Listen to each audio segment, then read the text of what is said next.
So last time you hear from me, I promise. So this time I will talk about the work I've done in the context of another project I had at the University of Corsica. So it's the NR Saphir. To improve local forecast in Corsica using data and artificial intelligence. So it's a work I've done with Jean-François, Jean-Baptiste, and our colleague in Toulouse, and it will be somewhat complementary to what Kilian presented this morning. So Kilian was talking about rain, and I will talk more about wind. So yes, we know it already. Diego told it as well. So, yeah, of course, we need to forecast wind, both for renewable energies, but also for decision making and risk assessment. We have very strong wind in Corsica, so wind is good for energy production, but when wind is too strong, is bad. We have huge storms. Here I just show a picture from a very famous storm now that hit Corsica a few years ago. But yeah, in general, Corsica is struck by strong winds, so it's very important for us to improve forecasts. So the problem of wind is it's not so easy to forecast at the local scale because there is turbulence. There is in the intermittency nature of wind, so which makes the things more complex. And this is even more true in Corsica, where we have a complex orography, so challenging. I'm talking here about no casting, so we are forecasting on the short horizons, so less equal to 6 hours. And Sylvain said it's not really the realm of numerical weather prediction models. They are costly and they are generally used more on the long term, and also they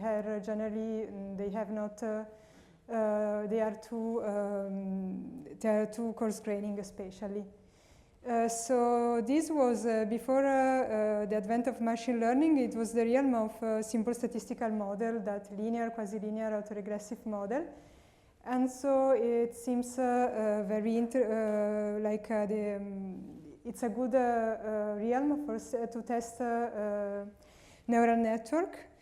Because neural network, we know they are quite good in general on understanding nonlinear relation between the different variables, and also they can easily integrate different data in the same architecture. So we can process both observation, numerical weather prediction fields, orography, and take advantage of the information of all these different sources. So here I just want to spend some time on how we structure our prediction tasks or forecast task. So we put ourselves in some time t during a day d, and we are making a forecast station-wise. So every label of our problem is relative to a specific station. So at time t, we want to forecast wind speed at some future horizon, like horizon between h1 and big H here. And so what we want to forecast is a vector of wind speeds on the specific site. And we want to do that using exploiting the information of both past time series that we have from observation in the station, and also future forecast for the site. We want then to forecast the best possible. So in a first time, we are more in a deterministic setting here, like to predict our vectors. So the best possible prediction is given by minimizing the conditional mean square error, conditionally relative to the information we have at time t. And so this is we formulate this in our network by expressing this information in a particular form of the future vector, and then we will try to use to do the forecast task by using a neural network. But before, let's focus on data, because without data we cannot do a lot of things. So as Kilian told this morning, we used an open dataset which was published by Météo France, which was very suitable for us because it included data over the Mediterranean region. The period is not huge, it's just 3 years between 2016 and 2018, but we have both a time series on multiple ground stations. We have numerical weather prediction from two types of models. So we have both AROM, which is more at the small scale, arpège, which is a larger scale, and arpège is given also on multiple levels. So we don't, we have also not only variables on the ground, and there are other geophysical data as orography and other observation data as radar, but we don't use them. We just use time series from station and fields from numerical weather prediction model. So our first model is a deterministic one. So we just forecast the wind speed at this horizon of choice. There are 6, 1 for every hour. So the output vector has this shape of 6 and 1, and this is done by minimizing the mean square error. But we also try a probabilistic model, which is not a generative model as we have seen a lot today, but a more traditional approach where we fix a shape for our probability law, and then our model predicts the parameters of the law at the 6 horizon of interest.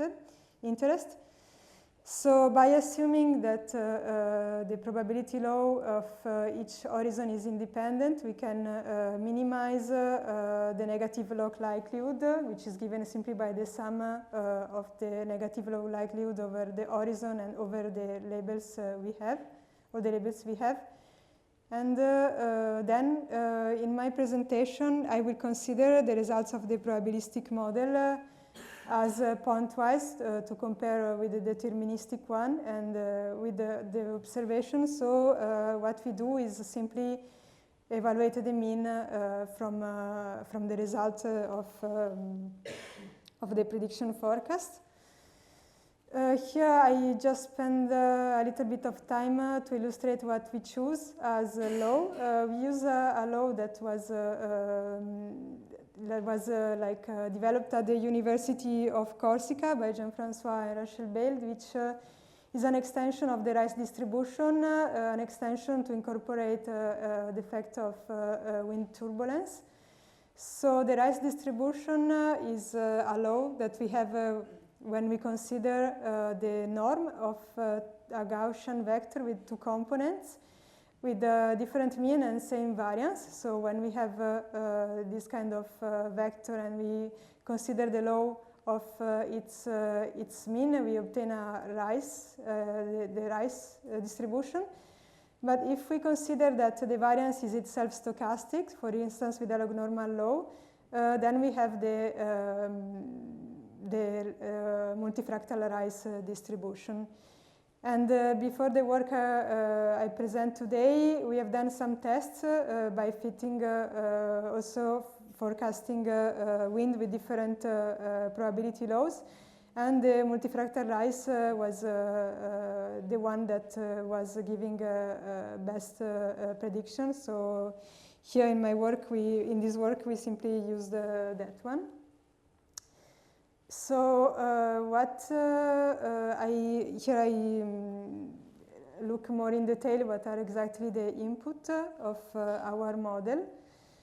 So once again, we use different type of data. We have the station, we have the numerical prediction model, and also the constants relative to our station.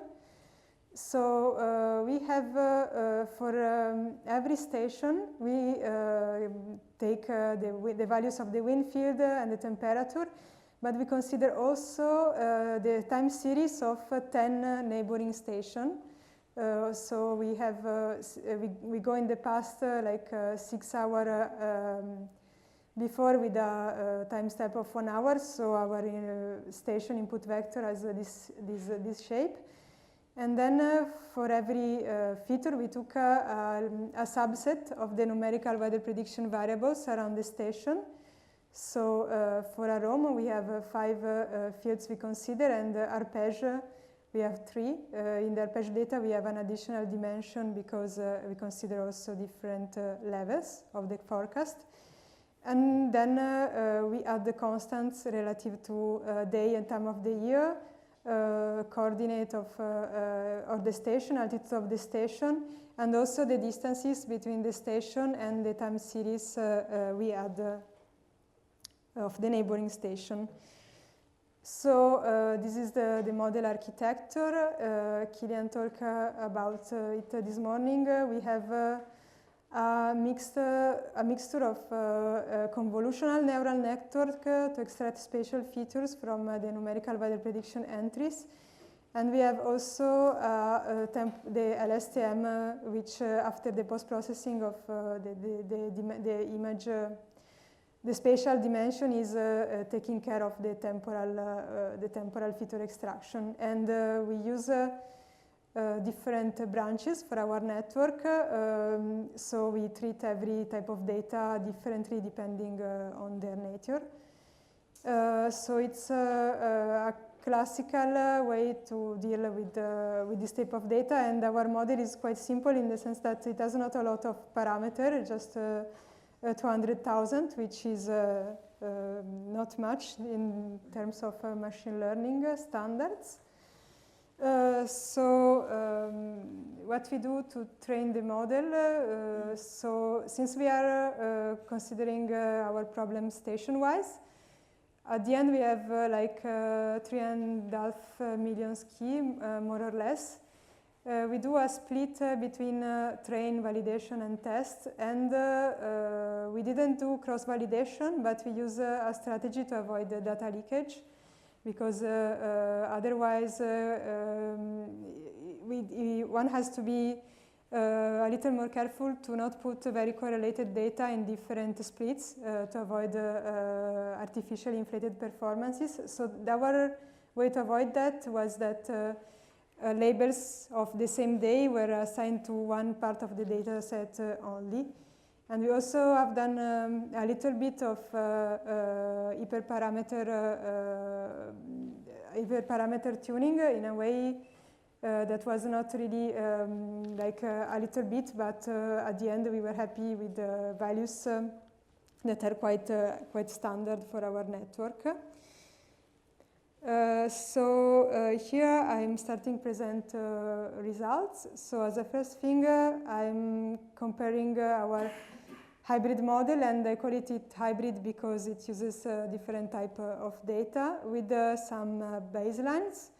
We have the very naive forecast, which is given by persistence, and it's the green one. We see that it works quite fine for a very short time, but it degrades really fastly with time horizon. And similarly for a linear model, so it's just a neural network with one layer only without activation function, like it mimics like a linear regression of previous wind with values.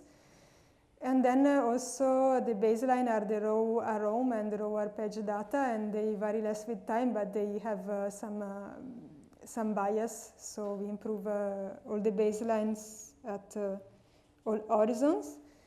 So here is just to give an illustrative examples of how the forecast looks like for a particular station. I show 2 stations in Corsica, and this is just a visualization. So we show the same time of the day.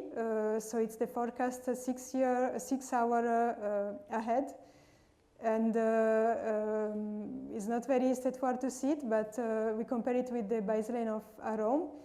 And we see that Rome is systematically lower, especially in the peaks, and the model it's capable to see peaks more efficiently.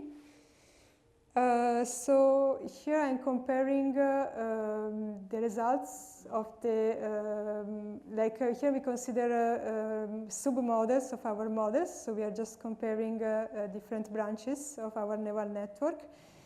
And here again we see that using all data is the better approach, because when we're using just a station, we perform really well for a short time, but we degrade it fastly for larger horizons. And the contribution of numerical weather prediction, like if you just use numerical weather prediction, we have an error that is more or less constant with time, but the better is to combine the two. So here I'm comparing the deterministic model with the probabilistic. And even in terms of mean square error, root mean square error, we have that the probabilistic model, not by much, but systematically performs better, which is not straightforward, as the deterministic model was directly optimized on the mean square error, while the probabilistic one no, but all the same it look at the end when we consider the root mean square error is just performing better. And here I show some feature importance where we also use the importance score of Rasp and Lurch, in which we perturb randomly the considered variable and see how this affects the error. And this allows to tell the relative importance of different features. And in the case of wind, we see of stations are important, especially at short time horizon.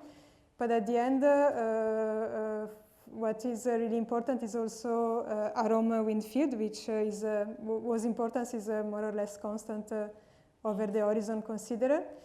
And arpège, it's the relative importance of arpège is increasing at longer lead times, which makes sense because arpège is more at the large scale. So we perform some fine-tuning over Corsica. So when I talk about fine-tuning here, I'm meaning we took the model that was training on all the Mediterranean region of the Meteonet dataset, and then starting from the weights, we train it a little bit station-wise over the station of Corsica, and what I show is the root mean square error averaged over the station on Corsica. So we see that the fine-tuning improves the root mean square error. I'm not showing the results station-wise, but this was true even station-wise, so there was no station for which it was worse. And it performs better. It's better to start with this training model rather to training the model from scratch with only the data relative to the single station, which is the orange curve I show in my graph. So we were happy with that. And you have done it on Corsica, but this can be done, of course, generally for every sub-region of the Mediterranean dataset we had. And so we always increase the average performance over station, even if not on the same amount. Okay, so now we want also to do some tests on extreme event forecasting. And as Kilian this morning, we are formulating this problem in terms of a binary variable, so yes or no.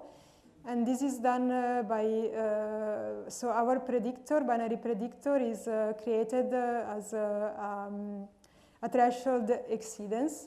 So station-wise, we take the climatological distribution, we consider the quantile of interest and use that as a threshold to say if there was an extreme event or if there was not.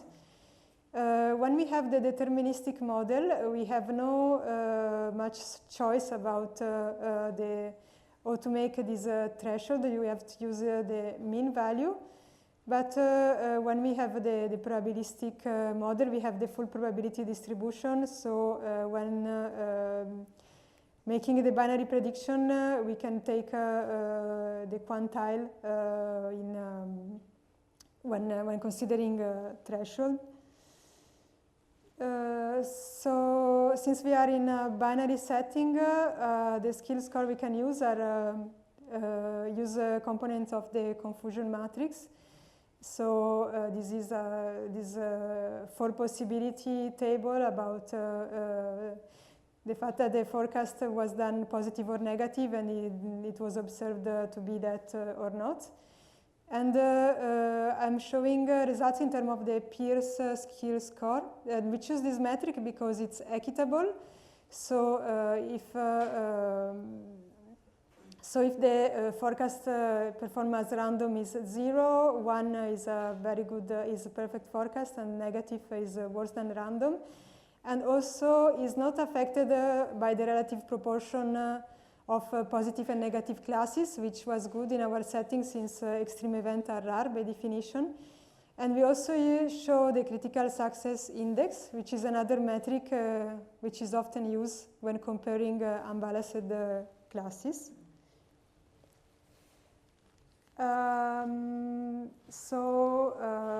Here are our results in terms of peer skill score. In the always averaged over the station in Corsica. So I show 2 types of results. One are the results for different quantiles, so different colors are different quantiles, so events that are more and more extreme. And the square are forecasts that are made using the mean, so the results of the deterministic model, and the points, the bullets, are the results that we have when using the prediction as made by the probabilistic model, so taking the quantile. And so when we have the average, so the deterministic model, the performance deteriorates with increasing, with the increasing probability, so with events that are more and more extreme. But this is not the case when we consider the probabilistic model, and on the contrary, we have performance that increase, at least on the term of the Pierce skill score. Here I'm showing results when I'm comparing models against baseline. So we have the probabilistic model in dark blue, which is better in terms of Pierce skill score, but also in terms of CSI. Then the deterministic model in violet, and we have also put the AROM model as benchmark, and the linear one. And this to say that the probabilistic one was working better all the time. To sum up, we have set up a model to make a short-term forecast of surface wind field, and we wanted to integrate numerical weather prediction forecast with observation. The neural network combining these two, we have developed in 2 version, so a deterministic one and a probabilistic one. And we improved the results on the baseline. We have shown some the benefit of doing fine-tuning of the global model on the single station, and we also have advantages in using the probabilistic model for many reasons, but it was performing better both in terms of deterministic mean square error, but also when forecasting extremes. So what we are doing now with Jean-François is to compare a model that, a probabilistic model, the one I discussed now, with a classification one, which is trained directly on the binary cross entropy. And we see that these are two metrics, the Pearce series call, again, we show this for different probability threshold, and the log score, so the negative log likelihood. And we have that with increasing horizon, so the first, the upper row, the bigger the better, while the lower row vice versa. And so, like, to use a probabilistic model is better for all horizons. And so also we consider like how it was evolving the ratio of the two, so with the probability threshold. And what we see is that when the probability threshold is not so high, we don't have a lot of difference in behavior between the two. But when we consider events that are more and more extreme, the model calculated trained on the binary cross entropy has a performance which decrease very fast. So perspective, of course, we will try to implement a more advanced architecture, but always keeping in mind that we don't want to use a network with too many parameters. We also want to explore a different type of data, this time specific to Corsica. So thank you to our colleagues in LARO. We have high resolution numerical weather prediction data set on Corsica, so in Meso-Nash. We don't have ensemble forecast on Corsica specifically, but we can try that as well. And we would like to integrate also the data set we have from Saetta, which also Kilian discussed this morning. And of course, we will focus more in detail of the probabilistic metrics of our model. I just show deterministic results here.